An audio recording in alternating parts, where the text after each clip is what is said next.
The US has joined a global chorus of condemnation of the massacre of more than 100 Syrians in Houla. The senior Syrian diplomat has been expelled from Washington, and the Obama administration is promising further sanctions. North America correspondent Craig McMurtry reports. A makeshift hospital in northern Syria is overwhelmed by wounded opposition fighters and civilians in the latest round of fighting, as UN officials deliver their chilling assessment of the massacre of more than 100 villagers in the town of Houla. The majority appear to have been the result of house-to-house summary executions of armed men going into houses and killing men, women and children. The US has joined Australia and other nations in kicking out Syrian diplomats, expressing its disgust and horror. Indefensible, vile, despicable. The Obama administration is promising to work with the UN Security Council on further punitive measures to crank up the pressure on the Assad regime.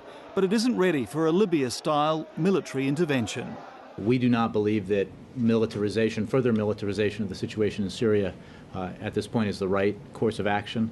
US officials are openly sceptical about the chances of the Kofi Annan brokered peace plan working. In Syria, the senior diplomat has spoken of his grave concern, appealing to the Assad regime to act now. We are at a tipping point.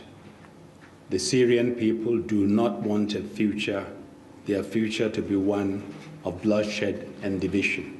Syria's President Assad continues to blame armed terrorists, but UN and US officials blame pro-regime thugs. Washington's accusing the Syrian government of sending in militiamen, using tactics and training borrowed from Iran. Russia, still the key ally for Syria, is calling for an objective, impartial investigation. Barack Obama's coming under fire for not doing enough to help the Syrian opposition. While urging caution, the chairman of the Joint Chiefs has said publicly that he has military options if the White House wants them. Craig McMurtry, ABC News, Washington.